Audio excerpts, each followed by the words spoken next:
আমার বিশ্বাস অনুযায়ী যে পবিত্র কোরআন আধ্যাত্মিক উন্নতি অর্জনের সকল প্রয়োজনীয় পথ ব্যাখ্যা করেছে, আমি ইনশাআল্লাহ আল্লাহর অস্তিত্বের প্রমাণ দেওয়ার সময় শুধুমাত্র এর আয়াতগুলির দিকে তাকাব। যেহেতু একটি নবজাতকের পৃথিবীর প্রথম ইন্দ্রিয়গত অভিজ্ঞতা শব্দের মাধ্যমে হয়, আমার প্রারম্ভিক প্রমাণ শ্রবণ শক্তি থেকে উদ্ভূত হবে। পবিত্র কোরআনে আল্লাহ বলেন, নিশ্চয়ই সেই সত্যিকারের সমৃদ্ধি ও সাফল্য লাভ করে যে নিজেকে পবিত্র করে এবং তার প্রভুর নাম উচ্চারণ করে, যে শুধু মৌখিক ঘোষণাই করে না বরং তার বিশ্বাস প্রদর্শনের জন্য উপাসনায় নিযুক্ত হয়। কিন্তু তোমরা পার্থিব জীবনকে প্রাধান্য দাও, অথচ পরকাল উত্তম ও স্থায়ী।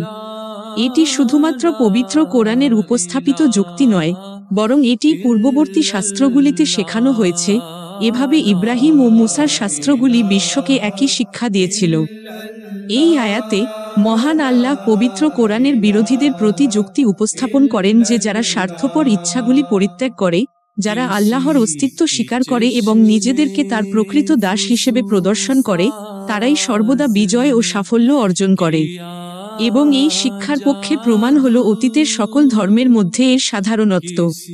সুতরাং সেই যুগের প্রচলিত ধর্মগুলির অনুসারীদের, খ্রিস্টান, ইহুদি এবং মক্কার পৌত্তলিকদের প্রতি আল্লাহ নির্ণায়ক যুক্তি দেন যে ইব্রাহিম ও মুসার শিক্ষা, যা তারা সবাই গ্রহণ করে, তা একই শিক্ষা।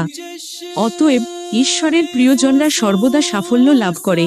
এই নীতি এবং সকল ধর্মের এই শিক্ষার উপর ঐক্যমত্য এবং সকল জাতির মধ্যে এই সত্যের ব্যাপকতাকে পবিত্র কোরআন আল্লাহর অস্তিত্বের একটি মহান প্রমাণ হিসেবে উপস্থাপন করে।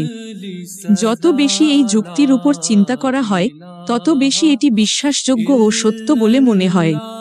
প্রকৃতপক্ষে সমস্ত বিশ্ব ধর্ম মহাবিশ্বের স্রষ্টা একজন সত্তার অস্তিত্বে একমত। যদিও ভৌগোলিক ও পারিপার্শ্বিক পার্থক্যের কারণে মতবাদ ও বিশ্বাসে পার্থক্য থাকতে পারে, সকল ধর্মই সর্বজনীনভাবে আল্লাহর অস্তিত্ব স্বীকার করে, যদিও তারা তার গুণাবলীর বোঝার মতো বিষয়ে ভিন্ন মত পোষণ করতে পারে।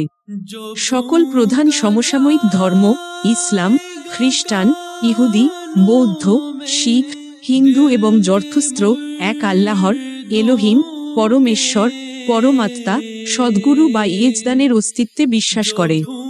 প্রত্নতাত্ত্বিক প্রমাণও দেখায় যে এমনকি এখন বিলুপ্ত বলে মনে করা ধর্মগুলিও তাদের মৌলিক বৈশিষ্ট্যে একেশ্বরবাদী ছিল, তা সেগুলি আমেরিকার দূরবর্তী স্থানে, আফ্রিকার জঙ্গলে, বা Rome, England, Java, Sumatra, Japan, চীন, সাইবেরিয়া বা মাঞ্চুরিয়ায় পাওয়া গেলেও।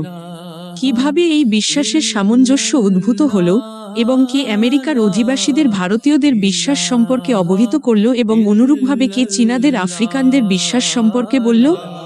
অতীতে পরিবহন ও যোগাযোগের মাধ্যম যেমন ট্রেন, টেলিগ্রাম এবং ডাক বর্তমানের মতো ছিল না, এবং বিমান বা বড় জাহাজও নিয়মিত যাতায়াত করত না।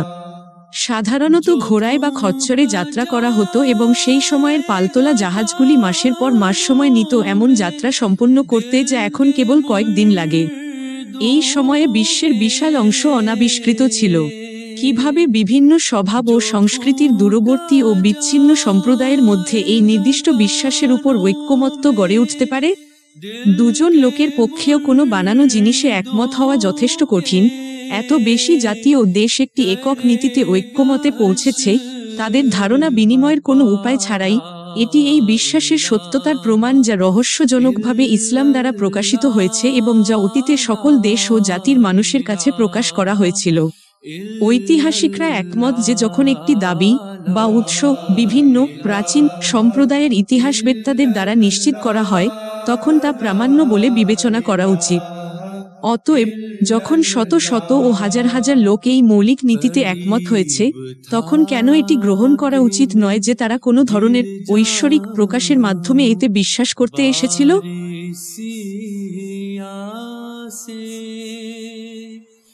करीब था कि मैं गिर जाऊं।